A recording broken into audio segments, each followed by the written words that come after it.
And a 1, and a 2, and a 1, 2, 3. Ryan Metzler's top 100 games of all time. Some are good and some are bad and some are sublime. Ryan has a PhD, lost his Euro certainly.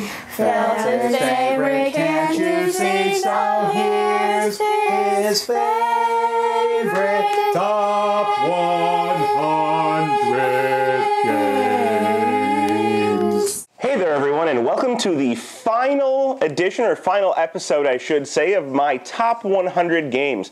Finally, we're to the top 10, my favorite 10 games. You're going to see some variety in this, but you're going to see all of the games that make it to the table most often in my group, the games that my group enjoys to play the most, and the games, of course, that I enjoy playing the most. Without saying too much, why don't we just go ahead and see what my 10 favorite games are. Number 10, Chinatown. Alright, the first of my 10 favorite games is one that's probably going to be a pretty big surprise to people who regularly watch my reviews. That's because it's a game that doesn't typically fit into my favorite types of game, my favorite play styles of game, but this is one that does what it does so well that I can't really ignore it, and it's one that comes out fairly regularly because of that, and that game is Chinatown. Now, Chinatown is a game that's much about negotiation. Each player is going to be trying to build an area of shops, and they're trying to have the most value in their shops each round in order to earn the most money. But you're going to draw these shops randomly from a bag, so you're going to have specific tiles that you're trying to build into a shop, and you're going to have to trade with other people, trading lots that you want to build on, trading the shops that you want to build, in order to get the best variety. But of course, you're going to have to give them something in return. And so the deal is trying to always work it out so you get the best benefit. You're trying to make sure that they, are willing to do the trade, but that you can work out it and come out ahead. So it's all about that negotiating, about outsmarting the other person. So you're going to try and negotiate. You're going to try and make sure that, if you trade now, you're going to get more money out of it in the long run than you're giving away immediately. But of course, they have that money up front to use for various other things. It does this very well. It's very easy to learn. It plays very quickly. It scales for numbers of players. Just all around a very good game. One that takes negotiation and makes it tolerable, in my opinion. That is Chinatown from Z-Man Games. Number 9, Castles of Burgundy.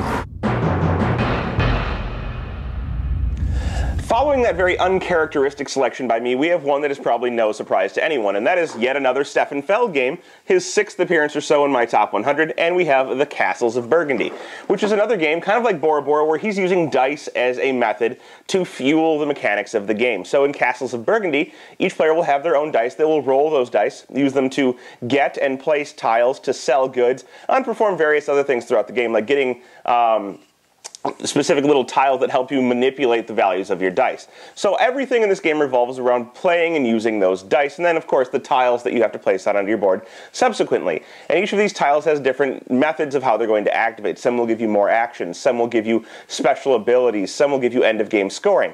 Everything of course results in points, and again we have that point salad term.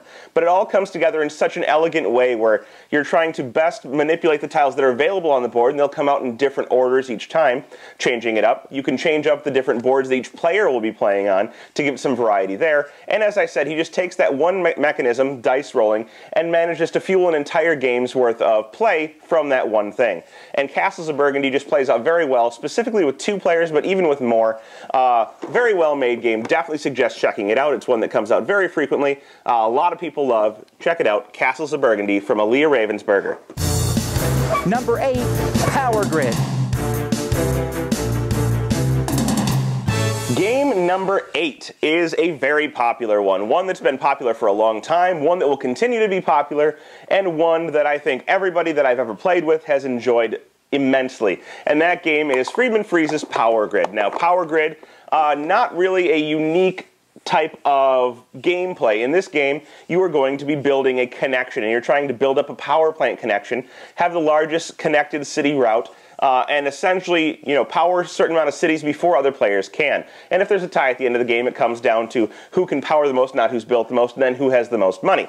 But the way this one plays out is that there's an auction for various power plants. And in that auction is really where the game lies. You're trying to have enough money to buy power plants, to power enough of your cities. You're trying to build enough of your cities in order to manipulate and use the power that you're supplying from your power plant and earn money. You're trying to save that money in order to buy resources, which you'll need to fuel your power plants, in order to build those cities and in order to buy more power plants. And so it's kind of this circular type of gameplay where you need money in order to buy stuff, but you need stuff in order to get money. And the auction is really where it all plays out. How can you get the best power plant for the least amount of money? How much is each power plant worth when it comes up in that auction? How much are you willing to pay, and how can you recover that money as quickly as possible after that by building the best route, spending the least money in order to build that route, and effectively using the resources that are available and manipulating turn order through all of this, because whoever has the highest numbered power plant gets to do some things later than other players and some things earlier. So it's very much a game about timing. It's kind of a train game type style where you're building these routes and you're trying to power everything. They kind of threw electricity or power plant theme over the top of it, but overall it plays out in a way that's different each time because of the auction mechanism. The board is going to change each time based on how other players decide to build. And all around, just a game with a lot of variety, a lot of tension, plays out very well, and one I always love to get to the table. That is Power Grid by Rio Grande Games and Friedman Freeze. Power Grid. Number 7, Stilchem, I think. This next game is probably the most frequently played game at my game group, and it's, again, in my box of awesome card games. You're going to see this box a lot, or you have seen this box a lot, and that's because, of course, it's full of great games. Now, this is the game that we usually close out every one of our game nights. So every Friday, this game hits the table, and it's because of the fact that it's lighthearted, but it's strategic, and that game is Steak-Elm. Now, Steak-Elm is a trick-taking game, kind of. So the idea in Steak-Elm is that each player is going to, at the beginning of each hand, choose a suit which they do not want to take. One suit, one color, essentially, so it could be green, and they're going to play one of those cards face down. All of the cards of that suit that that player takes throughout the trick-taking session, or the round of cards, are going to be negative face value points. So this one is -0, but another green card that had an 11 on it would be -11 points. And negative points are bad. Each other card that a player takes will be negative or positive 1 point. So not positive face value, but positive 1. Which means that if you take a bunch of negative points, you're going to have to take a lot of other tricks in order to balance that out.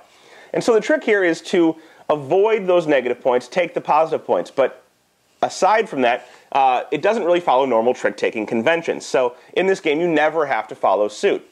So you kind of want to dodge the tricks that are of your color, take the tricks that aren't, but trumping is with any color that's not the lead suit. So if you lead green, every other card is trump. And at that point, you're trying to figure out when's best to trump. Do I want to trump early, hoping that nobody else has my color to throw under me, and that way, I don't end up taking a bunch of negative points? Or do I want to try and play it safe? Not take those negative points, ensure that I don't, but not get any positive points either. So it's really that trade-off. Do you want to risk it, or do you want to play it safe? It's a little bit of push your luck. And if you're counting cards, of course, it's not that hard to push your luck, or to push your luck, since you know what's going on. But the game is very tense. It's an awesome time. It plays a whole bunch of players, up to 6 in this version, I believe up to 8 in another version. So you can play a lot of people. It's very quick, it's very easy, but it has that learning curve that, if you play it repeatedly, it's going to be rewarding. If you don't play it repeatedly, you're probably not going to enjoy it as much. But if you're looking for a great trick taker that doesn't follow all of the normal conventions, has a little bit of a, screw your neighbor type of feel, definitely check out Steak-Elm, either in this version or in the European version. Great. Number 6, Goa. The next game on my list was one that was my grail game for quite some time. I had a friend who owned it, and he taught me to play it. I got to play several times, but it was really unavailable in the market at the time. And it was supposed to be reprinted. It wasn't, and it wasn't, and it wasn't. And of course, I'm dying to get my hands on it, and I went and got a copy. And then it was finally reprinted. So after I got this copy, the game was reprinted by Z-Man Games. Now, clearly, that game is Goa. And Goa is a unique game, and I love it because of the way that the auctions work in this game. Now, the game concept is that you are growing and trading spices, and trading those spices will allow you to do various different things that kind of get upgraded in a tech tree. So based on what you ship out, you'll be upgrading this tech tree, and upgrading this tech tree will allow you to take other actions, and so forth and so on. You're trying to manage your money, you're trying to manage your ships, you're trying to manage your explorers, and whatever you need. But the auction mechanism is really the one that really the part of the game that I thought was unique. In this game, there is a centralized area of tiles, and those tiles are plantations, or tiles that will let you draw extra things, or tiles that will let you do various other stuff. It doesn't matter. But you're going to be bidding on these tiles, and each player will have auction markers. The first player will use 1 or 2, and every other player will have 1 auction marker, and they'll place them around the table. But when you place them, you're essentially placing your auction marker in the area where you would like tiles to be auctioned. So the first one will go adjacent to some tiles, but the second one will go on a specific tile, meaning the second player chooses a tile. The third player will then have to place on a tile that is adjacent to that tile. So maybe when you place your marker, you're not placing specifically on a tile that you want, but you're placing to guide the placement of the next player, which may, be directed in an area where there's a bunch of tiles you want. Or maybe you're hoping you'll choose one of the adjacent tiles over the other ones to auction off. Once that's done, once everyone's chosen what they want to auction, then you'll bid on those, and the first player bids 0, but every other player has to either bid more or pass. And then it always ends with the first player, and that player has the choice of taking the highest bid or passing on it. So that's how money's going to get passed around the table. You can forego buying a tile that you have auctioned off in order to take the money. And then, of course, you're going to use that money in order to bid on different tiles, in order to accomplish different things, and hopefully get some plantations that will allow you to grow spices, that will allow you to trade them off and advance your tech tree, and so forth and so on, with the end goal, of course, scoring the most victory points. But that auction is the interesting part of the game. I love the way that it works out. I love the tension of trying to figure out what other people are trying to get you to auction off, which ones they're going to bid high on, which ones they don't care about, and how to best conserve your money in order to, manipulate the game in order to score the most victory points for yourself. That's Goa. It's a great game. It's one that, as I said, deserved a reprint. Finally got it, and I'm glad that it did. If you're interested in it, check it out. Currently in print by Z-Man Games with a new edition and some special extra tiles. Goa, my number 6 game. Number 5, Brass.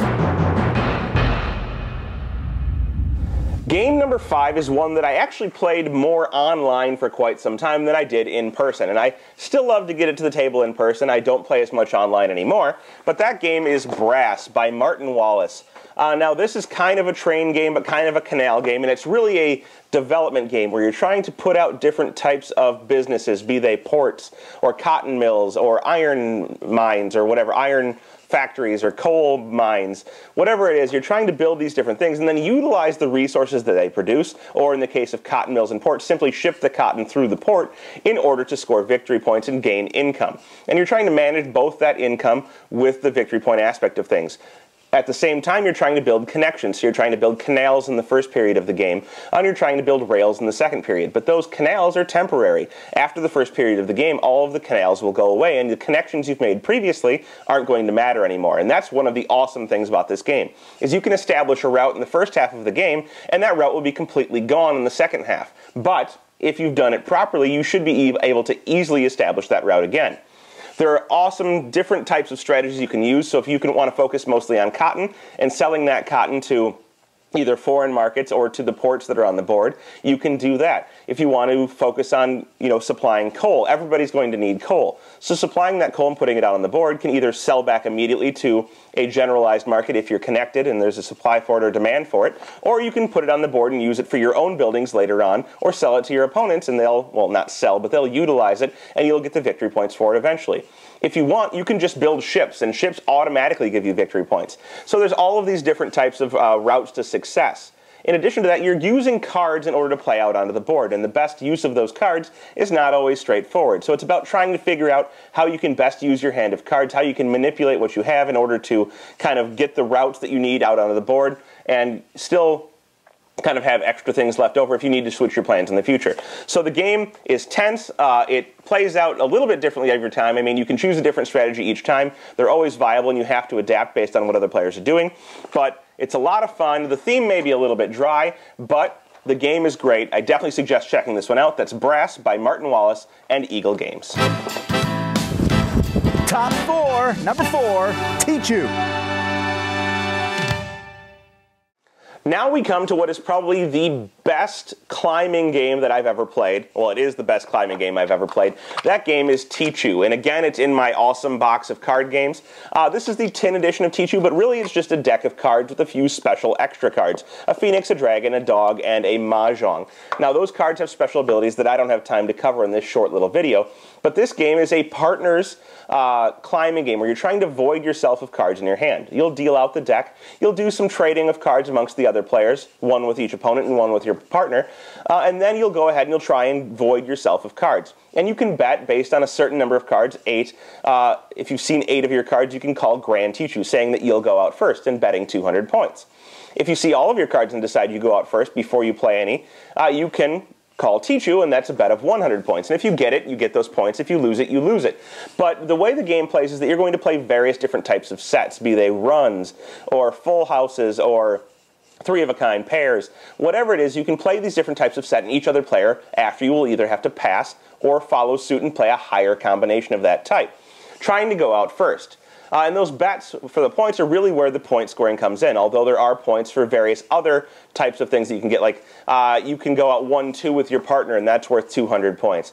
Or you can go out, you can collect the 10s and the kings, and those are worth 10 and 10 points apiece. The 5s are worth 5 points. So there are other ways to get points, but really it's about trying to figure out how to best utilize your hand in order to either go out first or prevent the other players who have bet that they can go out first from doing so and having them lose points. The game is great. It's one of those games you see people picking up and playing at conventions. There's tournaments all of the time. It's very strategic. The players that play this frequently are excellent players. It's always going to go, or very frequently going to go, to the players who know what they're doing, who are experienced in the game, and who have good chemistry in their partnership. So if you're looking for a good partnership game that's not bridge, because I don't know how to play bridge, I definitely suggest checking out Tichu. They have it in editions that come with 2 decks, and they're not in tin, but they're a little bit more affordable, and of course you go through decks kind of fast if you play it a lot. Definitely suggest checking this one out, a game that you're always going to have a lot of fun with, that's very strategic, and you can even get it on your Android or iOS device and play it by yourself with a computer. That's Tichu. And number 3, Lord of the Rings, the card game. This next game is a game that made my top 10 favorite 2-player games, or games that are great with 2. And for that very same reason, it's now in my top 10 games of all time, and that game is The Lord of the Rings, the card game. Now, this is a LCG that has been massively expanded. There are all types of expansions, and it can play a single player, it can play 2 players, and you can even play more by combining various different sets, and if each player brings their deck, you can adjust the rules to play with more players.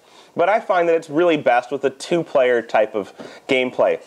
Now, this is a cooperative game, and typically I'm not a huge fan of cooperative games, but this one manages to take away that kind of alpha gamer aspect of it. Each player builds their own deck. You construct it beforehand, and that's a great feel because I love Magic the Gathering, and so having a game where I can construct my own deck and then use that deck and hopefully have planned out for the appropriate scenario very well is great. But, I don't have the collectible aspect, and that's why Magic didn't make my top 100. But this game allows you to do that with a kind of LCG-style format. It has tons of different scenarios. It removes the alpha gamer aspect because each player is playing their own deck and trying to best figure out what they can do with their hand of cards. But the challenges, or the scenarios, are definitely very challenging. Some are easier than others, and you can tailor which ones you want to play to which ones are harder or which ones are easier based on how you're feeling at the time. Some of them I think are impossible, and I'm still trying to figure out the best way to get through them. But it offers an immense challenge. It offers that, removal of alpha gamer. It gives you the co-op feel without, the actual co-op feel of just arguing amongst players. And it's super replayable. So for those reasons, this has made my top 10 games. It's made my favorite cooperative game, and one that I definitely suggest people checking out, my favorite LCG overall. That is The Lord of the Rings, the card game from Fantasy Flight Games. Number 2, surprisingly enough, is Trajan. We have the last appearance of Stefan Feld, and I think most people probably figured that this would be my number 1 game. It's really close, but it's my number 2 game, and that game is Trajan. Now, I've been a huge proponent of Trajan for quite some time now. I love the Mancala mechanism that's in this game, and the whole game, again, manages to focus around one core mechanic, which is moving these Mancala pieces amongst a board and then trying to have them land in the appropriate spots in order to take actions, and trying to have the right colored pieces in those spots in order to get bonuses based on Trajan tiles that you'll place around the board yourself. The game is really about thinking several moves ahead if you can. Trying to figure out how you can move your Mancala pieces to take the action you want, place the right colors where you need them, but then on the next turn do the same thing. and of course have the best plans out of everybody in order to score the most victory points. You can focus on shipping in the game, and you collect cards and ship out various different types of sets of cards in order to get points. You can build buildings, and building those buildings will give you more actions the first time that you build each one, and you can kind of chain that together. So, build a building, get a special action, build a building, get a special action, do something else, get a special action. You can take legionary actions and get bonus points from moving guys around a map and trying to get the first of your little soldiers there in order to score the points.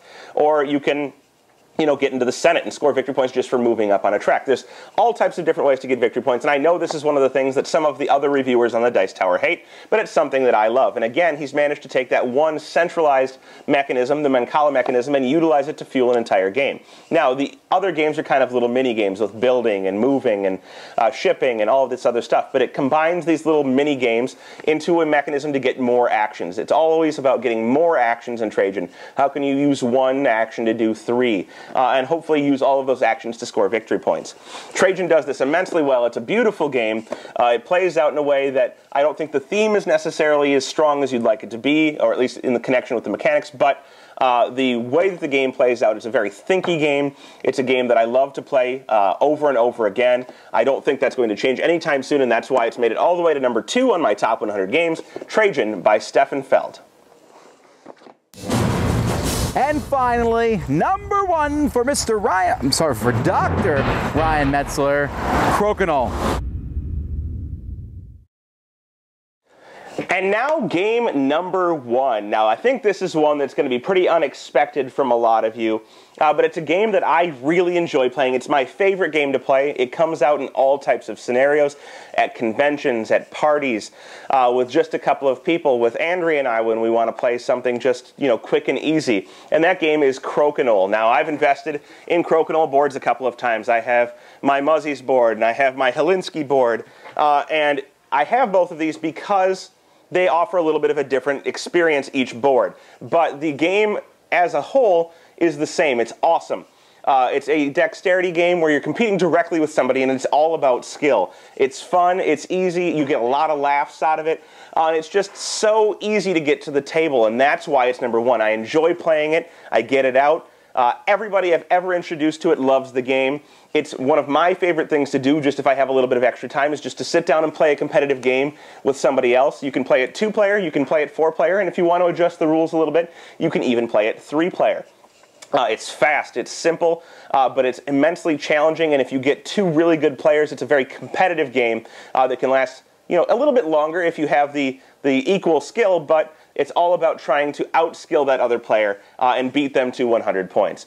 If you're looking for reviews on it, I've done comparisons of the games, the different boards. I've done reviews of the game as a whole. It's the game that got me into reviewing. It's the first video I ever made. And it's a game that if you can afford to buy a decent board, if you're looking for something that you can pass down as a game from one generation to the next, you're looking for something that you can play at parties, you're looking for something you can play with friends, definitely check this one out. It costs a little bit of money, but I guarantee you it's a great experience. It's one that you're going to enjoy a lot, and it's my favorite overall game because of these aspects. Well, there you have it. That is Crokinole, game number 1. Well, there we are. That is everything, and I have counted down all the way from 100 to number 1. You've seen some variety of Euro games, party games, trick-taking games, dexterity games, hopefully a little bit of everything. I try and cover the whole of tastes with my top 100 games because I do enjoy a variety of different games. Now, you haven't seen any war games. It's not my style. You haven't seen any solo games. They're not just for me, but what these lists really come down to is the preferences of individual people. And your top 100 games is going to be different than mine, and it's going to be different than Tom's, and it's going to be different than Sam and Z's, or even different than your gaming groups. But really, it's just about what you're able to have fun with. As long as you're having a good time, as long as you have the games that you enjoy, that's great. Hopefully I've introduced you to a few games that you'll enjoy, that you'll be able to check out, and hopefully find something to add to your collection that you'll have in your top 100 games. I hope to be able to continue this list over the next several years, and hopefully through that you'll be able to see my choices and my tastes change and evolve. You'll see which games make the list and which games stay on the list, which games drop off, and perhaps you'll even see, some shifts in which games are on that list and where they fall within my personal tastes. With that, I'd like to again thank you for following along. I'm Ryan Metzler, and you've been watching my Top 100 Games with the Dice Tower.